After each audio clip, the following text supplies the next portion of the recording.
Mukunda jewellers మొట్టమొదటి factory outlet ఇప్పుడు కూకట్పల్లి, కొత్తపేట్, సోమాజిగూడ మరియు ఖమ్మంలో.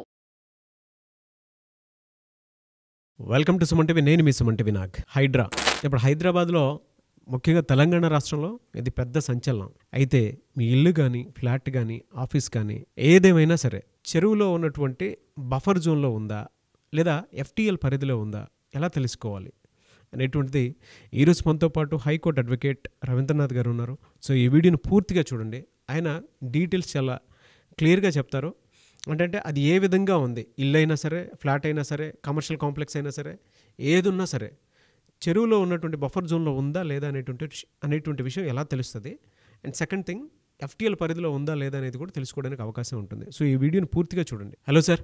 హాయ్ అండి నాగరాజ్ గారు. సో ఇవాళ కనుక మనం చూస్తే అండి, హైడ్రా అనేది తెలంగాణ రాష్ట్రంలో అతిపెద్ద సంచలనం అని చెప్పేసి చెప్పాలి. దీనికి సంబంధించినటువంటి న్యూస్ని మనం ఎలా తెలుసుకోవాలి? నాగరాజ్ గారు, హైడ్రా సర్వత్రా చర్చనీయాంశమైనటువంటి ఈ పదం హైదరాబాద్ ఎంత పేరు వినిపిస్తుందో, హైడ్రా కూడా ఇటీవల కాలంలో గడిచిన ఒక నెల రోజుల నుంచి బాగా సంచలనాలు రేకెత్తిస్తుంది. హైడ్రా పదం ఈ పేరు వింటేనే చాలామంది భయపడుతున్నారు. రియల్టర్లు కానివ్వండి, లేకపోతే ఇండిపెండెంట్ హౌస్ ఒక ప్రాపర్టీ కొనుక్కోవాలనుకున్న వాళ్ళు కావచ్చు, లేకపోతే ఆల్రెడీ ప్రాపర్టీ కొనుక్కున్న వాళ్ళు కూడా ఈ హైడ్రా పేరు వింటే భయపడుతున్నారు. అయితే దీనికి సంబంధించి రకరకాల భిన్న కథనాలు వినిపిస్తున్నాయి. అయితే నేను సంక్షిప్తంగా చెప్పే ప్రయత్నం చేస్తాను. దీనికి సంబంధించి ఇది ఎలా తెలుసుకోవాలి, మన ప్రాపర్టీ అందులో ఉందా లేదా అన్న విషయాన్ని కూడా నేను మీకు క్లియర్గా ఇన్ఫర్మేషన్ ఇస్తాను. అసలు హైడ్రా యొక్క ప్రధాన లక్ష్యం, ఏ ఉద్దేశంతో దీన్ని ఏర్పాటు చేశారు, వాటి యొక్క ప్రధాన లక్ష్యం మీకు తెలియపరుస్తాను. హైడ్రా యొక్క ప్రధాన ఉద్దేశం ఏంటంటే, ప్రభుత్వ ఆస్తులు, ప్రతి మనిషికి ఎలాగైతే ఒక ప్రాపర్టీ ఉంటుందో ప్రభుత్వానికి కూడా ఒక ఎసెట్స్ ఉంటాయి. ప్రభుత్వ ఎసెట్స్ అంటే ఏంటి?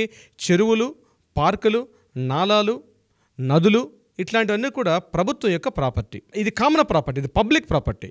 సో ఈ పబ్లిక్ ప్రాపర్టీని ఆక్రమించేసుకుని చాలామంది రకరకాల బిల్డింగులు, కమర్షియల్ కాంప్లెక్స్లు, అపార్ట్మెంట్లు, ఇండిపెండెంట్ హౌసెస్ రకరకాలుగా కన్స్ట్రక్షన్ చేసుకొని వాటి యొక్క సైజు అలా తగ్గించుకుంటూ పోతే రాబోయే రోజుల్లో ఆ యొక్క చెరువు యొక్క దృశ్యం కోల్పోతాం.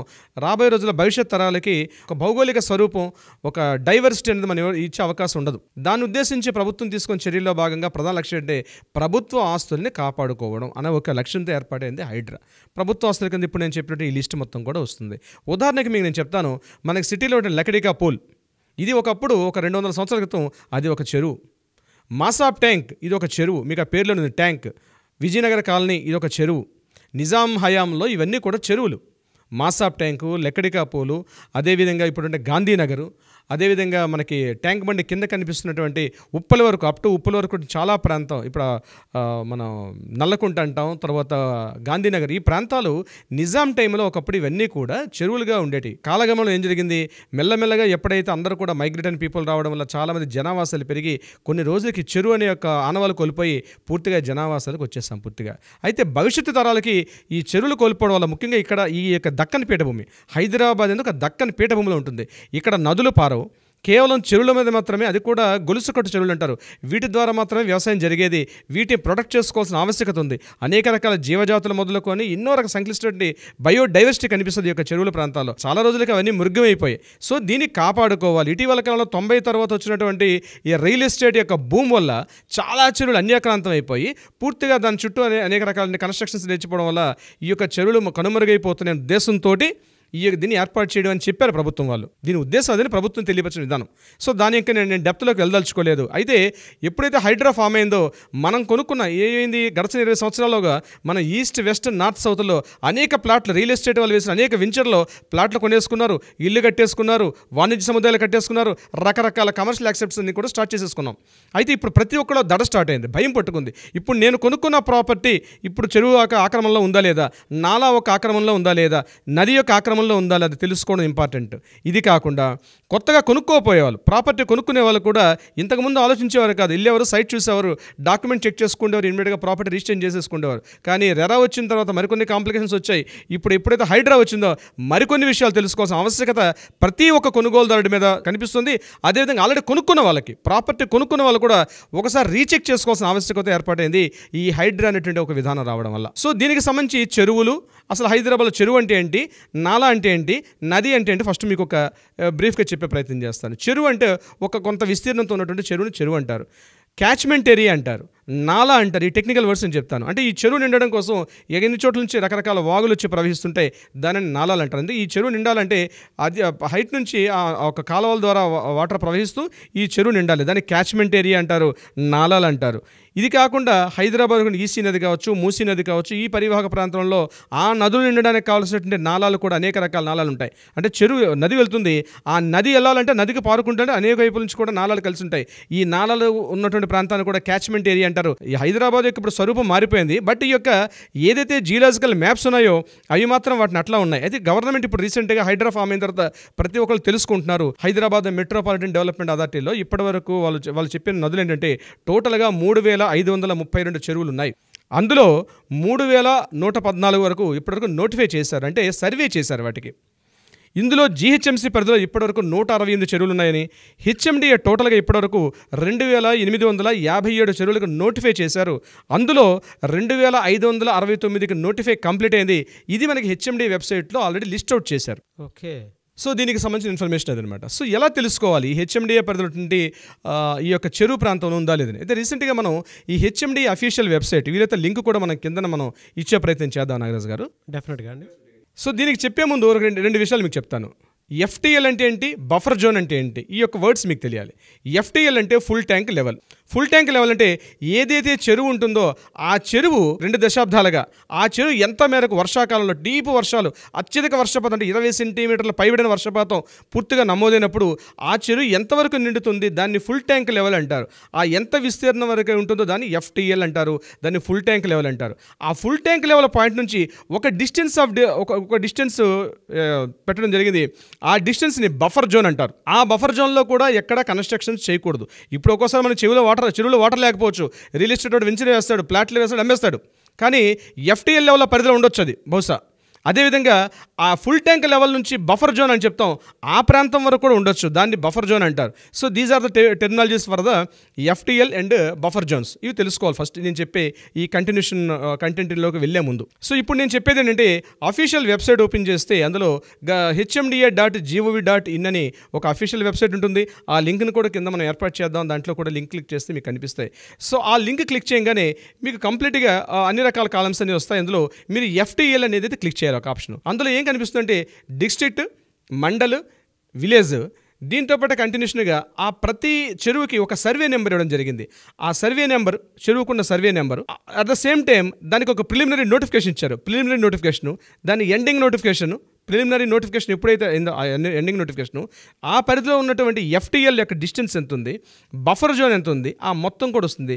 దాన్ని ఆ కంప్లీట్ మ్యాప్లో మనం చూసే అవకాశం ఉంటుంది. ఆ విలేజ్ పరిధిలో ఎన్ని చెరువులు ఉన్నాయో కూడా లిస్ట్ మనకు వస్తుంది. దాన్ని కడస్ట్రల్ మ్యాప్ అంటారు. కడస్ట్రల్ మ్యాప్ అంటే ఒక చెరువు యొక్క సమగ్రమైనటువంటి ఒక పటం, ఒక చిత్రపటం, అది కడస్ట్రల్ మ్యాప్ అంటారు. అంటే ఆ చెరువు ఎంత పరిధిలో విస్తరించి ఉంది, ఆ చెరువుకి ఎన్ని కాలువలు వచ్చాయి, ఎన్ని నాలాలు వస్తున్నాయి, మొత్తం కంప్లీట్ మ్యాప్ ఉంటుంది, కడస్ట్రల్ మ్యాప్లో ఉంటుంది. ఎఫ్టీఎల్ మ్యాప్ అని ఉంటుంది. ఎఫ్టీఎల్ మ్యాప్లో దాని ఎఫ్టీఎల్ ఎంతవరకు ఉందో, ఎన్ని సర్వే నెంబర్స్ ఆ యొక్క చెరువు నుంచి వెళ్తున్నాయో కూడా అందులో మెన్షన్ చేసి ఉంటుంది. బఫర్ జోన్ కూడా కనిపిస్తుంది. మీరు ఎఫ్టీఎల్ మ్యాప్ అనేది మీకు చూసినట్లు ఒక బ్లూ కలర్ మార్క్ కనిపిస్తుంది. ఎఫ్టీఎల్ మార్క్లో బ్లూ కలర్ మార్క్ ఎఫ్టీఎల్ ఉంటుంది. ఒక రెడ్ కలర్ మార్క్ అనేది బఫర్ జోన్ కింద కనిపిస్తుంది. మీరు ఫర్ ఎగ్జాంపుల్ మీరు ఒక గ్రామంలో మీరు చూసుకునేటప్పుడు ఈ గ్రామంలో ఉన్నటువంటి చెరువులు ఎన్ని కనిపిస్తాయి, మీరు అక్కడ అక్షాంశాలు, రేఖాంశాలు అంటే లాంగిట్యూడ్, లాటిట్యూడ్స్ ప్రకారం కూడా దాన్ని డివైడ్ చేసి ఉంటారు. సో దాని ప్రకారంగా మీరున్నటువంటి ప్లాట్ నెంబరు ఏ వైపు ఉన్నారు మీరు ఫస్ట్ చూసుకోవాలి. ఈస్ట్లో ఉన్నారా, వెస్ట్లో ఉన్నారా, సౌత్లో ఉన్నారా. సో మీరున్న మ్యాప్కి ఈస్ట్లో ఉన్నట్టయితే అక్కడ ఉన్నటువంటి అక్షాంశాలు, రేఖాంశాల ప్రకారం మీకు ఆ చెరువుకి ఎంత డిస్టెన్స్లో ఉన్నారు. అక్కడ ఒక బ్లూ కలర్ సర్కిల్ వేసి ఉంటుంది. ఆ బ్లూ కలర్ సర్కిల్ దేన్ని ఇండికేట్ చేస్తుందంటే అది యొక్క ఎఫ్టీఎల్గా ఇండికేట్ చేస్తుంది. దాని పక్కనే మనకు ఒక రెడ్ కలర్ మార్క్ ఇండికేట్ చేస్తుంది. అది కంప్లీట్గా దాని యొక్క బఫర్ జోన్ చెప్తుంది. ఈ 2 కలర్స్ కాకుండా ఆరెంజ్ కలర్ మార్క్ ఇంకోటి కనిపిస్తుంది. అది చెరువు యొక్క ఆయుకట్టు, అంటే చెరువు యొక్క కట్ అంటారు. కట్ అంటారు కదా, చెరువు యొక్క ట్యాంక్ అంటారు. అది ఎంతవరకు కట్ ఉంటుందో ఆ కట్ వరకు ఇచ్చిన మార్క్ని ఆరెంజ్ కలర్లో చూపిస్తారు.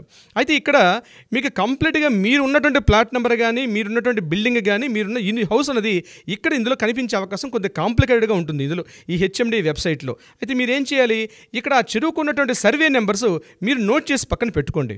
ఎందుకు కంప్లీట్గా ఈ యొక్క మ్యాప్లో కనిపించే అవకాశం ఉండదు. కడస్ట్రల్ మ్యాప్ ఏదైతే ఉంటుందో దాన్ని మాత్రం మీరు డౌన్లోడ్ చేసుకోండి. ఎందుకంటే చెరువు యొక్క టోటల్ యొక్క మ్యాప్ ఉంటుంది. It's a complete picture. Maximum ఇక్కడ ఇన్ఫర్మేషన్ ఉంటుంది దీనికి సంబంధించింది. ఇప్పుడు మీరు ఏదైతే సర్వే నెంబర్స్ నోట్ చేసి పెట్టుకున్నారో అది పక్కన పెట్టుకున్నాక మీరు ఇమీడియట్గా ధరణి వెబ్సైట్లోకి వెళ్ళండి. ధరణి వెబ్సైట్ అంటే అఫీషియల్, మళ్ళీ దాని యొక్క లింక్ కూడా కింద మనం ఇద్దాం. ధరణి వెబ్సైట్లో ఏం చేస్తారంటే ఆ ఎన్ని ఏకర్స్లో విస్తీర్ణంలో ఉంది, ఎన్ని హెక్టార్స్ ఉంది అనేది కూడా అందులో క్లియర్గా మెన్షన్ చేసి ఉంటుంది ధరణి వెబ్సైట్లో. ఇక్కడ మీకు ఒక ల్యాండ్ మార్క్ చెప్తారు ఏంటంటే, ఫర్ ఎగ్జాంపుల్ యొక్క చెరువు యొక్క పరిమాణం ఎంత సైజు ఉందో ఆ పరిమాణం 10 హెక్టార్స్ కానీ లేదా 25 ఎకరాలకు కానీ ఉన్నట్లయితే దానికి ఆ FTL నుంచి 30 మీటర్స్ వరకు బఫర్ జోన్ ఉంటుంది. అదే చెరువు యొక్క విస్తీర్ణం 25 కన్నా తక్కువ ఉండి 10 హెక్టార్స్ కన్నా తక్కువ ఉన్నట్లయితే అది మీకు 9 మీటర్స్గా నిర్దేశించారు. ఇది దీని యొక్క డిస్టెన్స్ని. ఒకటి 30 మీటర్స్లో ఉంటుంది, ఇంకొకటి 9 మీటర్స్లో ఉంటుంది. అదేవిధంగా కెనాల్స్ వెళ్తున్నాయి అనుకోండి, ఇప్పుడు కాలువ నేను క్యాచ్మెంట్ ఏరియా కెనాల్స్ చెప్పాను, ఆ కెనాల్ వెళ్తున్న పాయింట్ నుంచి 20 మీటర్స్ వరకు కూడా అది బఫర్ జోన్గా డిక్లేర్ చేశారు. ఒక కాలువ వెళ్తుంది, ఈ కాలువ తిన్నగా వెళ్ళి ఎక్కడ ఉన్న చెరువు కలుస్తుంది. సో ఆ వర్షాలు పడేటప్పుడు ఈ కాలువల నుంచి వాటర్ వెళ్ళి తిన్నగా ఆ ప్రాంతాన్ని ఫిల్ చేయాలన్నమాట. సో ఈ కెనాల్ వెళ్ళే ప్రాంతాన్ని క్యాచ్మెంట్ ఏరియా అంటారు. ఆ క్యాచ్మెంట్ ఏరియా ఉన్నటువంటి బార్డర్ పాయింట్ నుంచి 20 మీటర్స్ వరకు కూడా ఎటువంటి నిర్మాణాలు చేయకూడదు. ఇప్పుడు నేను చెప్పిన ధరణి పాయింట్లో ఈ డీటెయిల్స్ మీకు ఉంటాయి. ఇందులో మీరు ఏం చేస్తారు, ఎక్కడైతే మీరు HMDAలో తీసుకున్న సర్వే నెంబర్స్ అన్నీ కూడా ఇక్కడ మీరు మెన్షన్ చేసినట్లయితే ఇక్కడ మీకు క్లియర్గా పిక్చర్ వచ్చే అవకాశం అయితే ఉంటుంది. దీనికి సంబంధించి ధరణిలో మ్యాక్సిమం మీకు తెలిసిపోతుంది. ఇది కాకుండా మరొక ఆప్షన్ కూడా ఉంది, ప్రొహిబిటరీ ల్యాండ్స్ అనమాట. ప్రొహిబిటరీ ల్యాండ్స్ 2 రకాలుగా మీరు తెలుసుకోవచ్చు. ఎగ్జాంపుల్, మీరు మీ స్టాంప్ మనం రిజిస్ట్రేషన్ చేసిన తర్వాత రిజిస్ట్రేషన్ అఫీషియల్ వెబ్సైట్లోకి వెళ్ళినప్పుడు అక్కడ ప్రొహిబిటరీ ల్యాండ్స్ తలక సర్వే నెంబర్స్ ఇస్తారు. ఫర్ ఎగ్జాంపుల్, మీరు ఏ జిల్లా, ఏ మండలం, ఏ గ్రామంలో మీరు ప్రాపర్టీ కొంటున్నారో ఆ ప్రాపర్టీకి సంబంధించిన కొన్ని సర్వే నెంబర్స్ ప్రొహిబిటరీ ల్యాండ్స్లో మెన్షన్ చేస్తారు. మీరు అక్కడ కూడా ప్రొహిబిటరీ అంటే అక్కడ కూడా ఈ నాలాలు, చెరువుల కింద కానీ వీటి కింద ఉన్నటువంటి యొక్క సర్వే నెంబర్స్ కూడా అక్కడ మెన్షన్ చేసి ఉంటారు. అయితే ఇక్కడ నేను మన వ్యూస్కి ఒక సూచన చేస్తున్నాను. ఫర్ ఎగ్జాంపుల్ ఒక 232 ఒక సర్వే నెంబర్ ఉందనుకోండి. 232 సర్వే నెంబరు మీకు ప్రొహిబిటెడ్ ల్యాండ్ ఉన్నంత మాత్రాన ఇక్కడ కన్ఫ్యూజ్ అవుతారు. చాలామంది గగ్గోలు పెట్టి చాలామంది కేసులు వస్తాయి. సార్ ఇది ప్రొహిబిటెడ్ ల్యాండ్లో ఉంది, 232 సర్వే నెంబర్ కాబట్టి మా ల్యాండ్ ప్రొహిబిటెడ్ ల్యాండ్ సార్ అనుకుంటారు. లేదు, ఫర్ ఎగ్జాంపుల్ ఒక సర్వే నెంబర్లో 500 ఎకరాలు ఉండొచ్చు, 300 ఎకరాలు ఉండొచ్చు, 30 ఎకరాలు ఉండొచ్చు, 1 ఎకరం ల్యాండ్ ఉండొచ్చు. అది సైజుని బట్టి మారిపోతుంటుంది సైజు నెంబర్. సో ఏ సర్వే నెంబర్లో ఎంత ల్యాండ్ ఉంది తెలియాలంటే ఖచ్చితంగా మళ్ళీ మీరు సర్వే చేయించుకోవాలి. అప్పుడు మీరు అఫీషియల్ గవర్నమెంట్ సర్వేని పిలిపించుకొని సర్వే చేస్తే తెలుస్తుంది. బట్ ఒక ప్రైమరీ ఇన్ఫర్మేషన్ అయితే మీకు దీని ద్వారా తెలిసే అవకాశం ఉంటుంది. సో మీకు ప్రొహిబిటెడ్ ల్యాండ్లో మీ సర్వే నెంబర్ ఉన్నంత మాత్రాన టోటల్ సర్వే నెంబర్ మొత్తం ఫేక్ అని అర్థం కాదు. అక్కడ మీకు సబ్ క్లాస్ ఉంటాయి. ఫర్ ఎగ్జాంపుల్ 232 ఇందాక మీకు నేను చెప్పినట్టు ఎగ్జాంపుల్ చెప్తాను, సర్వే నెంబర్ పేరు. ఫర్ ఎగ్జాంపుల్ ఒక 232 సర్వే నెంబర్ అంటే దాని సబ్ క్లాస్ A అని, B అని, C అని, P అని, పార్ట్ అని అట్లా ఉంటాయి. సో అందులో కొంత పార్ట్, ఒకవేళ 30 ఎకరాల సర్వే నెంబరు 30 ఎకరాలు సర్వే నెంబర్లు ఉంటాయి, అందులో ఒక 3 ఎకరాలు ప్రొహిబిటెడ్ ఉండొచ్చు, మొత్తం 27 ఎకరాలు క్లియర్గా ఉండొచ్చు. కానీ అక్కడ అఫీషియల్ మన రిజిస్ట్రేషన్ డిపార్ట్మెంట్లో ఓపెన్ చేసిన సర్వే మన వెబ్సైట్లో టోటల్ సర్వే నెంబర్ చూపిస్తుంది, ఇన్ని ఎకరాలు ఎక్కడ మెన్షన్ చేసి ఉండదు. దీనివల్ల చాలామంది కన్ఫ్యూజ్ అవుతారు. అటువంటిప్పుడు మీరు ఖచ్చితంగా న్యాయ సలహా సంప్రదింపులు చేసినప్పుడు మేము ఖచ్చితంగా ఒక సర్వేని పెట్టి మీ ల్యాండ్ ఎక్కడైతే ఉందో సర్వే చేసి అది అందులో ఉందా లేదని తెలుసుకునే ప్రయత్నం చేస్తాం. దీనికి సంబంధించి revenue records very complicated Nagaraju, దీన్ని అర్థం చేసుకున్నాం. సో 3 రకాలుగా తెలుసుకోవచ్చు. ఒకటి HMDA అఫీషియల్ వెబ్సైట్లోకి వెళ్ళొచ్చు, రెండోది ధరణి వెబ్సైట్లో చూడొచ్చు, మూడోది ప్రొహిబిటెడ్ ల్యాండ్స్ కింద చూడొచ్చు. ఇది కాకుండా రీసెంట్గా హైడ్రా వాళ్ళు ఒక న్యూస్ అలర్ట్ చేశారంటే కమింగ్ నవంబర్లోగా మేము ఒక వెబ్సైట్ని తీసుకొస్తాం, అట్ ద సేమ్ టైం మేము ఒక యాప్ను కూడా తీసుకొస్తున్నాం. ఈ యాప్ ద్వారా ఏంటంటే మీరు యాప్ తీసుకుని లొకేషన్ సెండ్ చేసుకుంటూ మీరు పలానా పర్టికులర్ ఒక ప్లాట్ పర్చేస్ చేయడానికి వెళ్ళేటప్పుడు ఆ పర్టికులర్ ప్లాట్ దగ్గర అక్కడ బ్లింక్ అవుతాయి marks. For example red colour mark ఉందంటే మీరు ఆల్రెడీ బఫర్ జోన్లో ఉన్నట్టుగా, లేదంటే ఆరెంజ్ మార్క్ ఉన్నట్టయితే మీరు అక్కడ ఆ కట్టపైన ఉన్నట్టుగా, FTL పరిధిలో ఉంటే బ్లూ కలర్లో ఉన్నట్టుగా మీకు ఇండికేషన్ చేసే ఒక హై టెక్నాలజీతో మేము ఒక యాప్ని తీసుకొస్తామని చెప్పి మన ఏవి రంగనాథ్ కూడా చెప్పడం జరుగుతుంది. బహుశా అది వస్తే ఇంకా చాలా బాగుంటుంది. బట్ అప్పటి వరకు ప్రెజెంట్ ఆల్రెడీ కొనుక్కున్న వాళ్ళు ఎవరైనా మన ప్రాపర్టీ ఇందులో ఉందా లేదంటే ఈ రకంగా తెలుసుకోవచ్చు. లేదు ఇంకా కాంప్లికేటెడ్గా ఉంటే మీ డాక్యుమెంట్స్ తోటి కానీ మన సుమన్ టీవీకి వచ్చి మనం కలగలిగితే డెఫినెట్గా మనం ఒక న్యాయ సలహా అనేది తప్పనిసరిగా ఇవ్వగలుగుతాం. గ్రేట్ నాలెడ్జ్ అండి. అంటే ఎలా తెలుసుకోవాలి అనేటువంటి దానికి చాలామందికి ఇప్పటికీ డౌట్ ఉంది, దాన్ని మీరు క్లియర్ చేశారు. అండ్ మీకు ఏదైనా డౌట్ ఉంది అని అంటే డెఫినెట్గా మీరు స్క్రీన్ మీద మీకు కాంటాక్ట్ నెంబర్ కనిపిస్తుంది. సో దానికి మీరు కాల్ ఆర్ మెసేజ్ వాట్సాప్ చేసినా సరే మీరు హైకోర్టు అడ్వకేట్ రవీంద్రనాథ్ గారిని కలవాలి అనుకుంటే వెంటనే అపాయింట్మెంట్ బుక్ చేసుకోవచ్చు. ఆ విధంగా కూడా మీరు రావచ్చు. ఏ డౌట్ ఉన్నా కింద కామెంట్ బాక్స్లో, ఇంకా మీకు ఏదైనా డౌట్ ఉంటే కింద కామెంట్ బాక్స్లో మా దాకా రీచ్ అవునటువంటి వాళ్ళు కింద కామెంట్ బాక్స్లో పోస్ట్ చేస్తే వాటి మీద మేము వీడియోస్ చేస్తాము, మీకు ఏ డౌట్స్ ఉన్నా కూడా. బట్ దీన్ని ఒక 1 lakh పీపుల్ వరకు కనుక షేర్ చేస్తే ఇందులో చాలా ఇన్ఫర్మేషన్ ఉంది. డెఫినెట్గా అందరికీ ఉపయోగపడుతుంది. ఎందుకంటే కొంతమంది ఇబ్బంది పడుతూ ఉన్నారు, ఏ విధంగా ఉండే అవకాశం ఉంటుంది ఏంటి అని చెప్పేసి. కొంతమంది యాంగ్జైటీలో ఉన్నారు, కొంతమందికి తెలుసుకోవాలని ఉంది. సో మిక్స్డ్ ఆఫ్ ఎమోషన్స్ అయితే ఇందులో ఉన్నాయి కాబట్టి హైడ్రాకి సంబంధించినటువంటి వాటిల్లో. సో మీకు ఏదైనా డౌట్ ఉన్నా కూడా మీరు అప్రోచ్ అవ్వాలి అనుకుంటే, ఒక అడ్వకేట్ నీడ్ ఉంటే బెటర్గా ఉంటుంది అనుకుంటే మాత్రం వెంటనే స్క్రీన్ మీద మీకు హైకోర్టు అడ్వకేట్ రవీంద్రనాథ్ గారి కాంటాక్ట్ నెంబర్ కనిపిస్తుంది. దాన్ని మీరు కాల్ ఆర్ మెసేజ్ వాట్సాప్ చేసినా సరే మీరు త్రూ అపాయింట్మెంట్ మీరు కలవచ్చు. లేదు అనుకుంటే కింద కామెంట్ బాక్స్లో మీకు ఏదైనా డౌట్ ఉంటే పోస్ట్ చేయండి. దానివల్ల అయినా సరే మేము నెక్స్ట్ వీడియోస్ చేస్తాం, కమింగ్ వీడియోస్.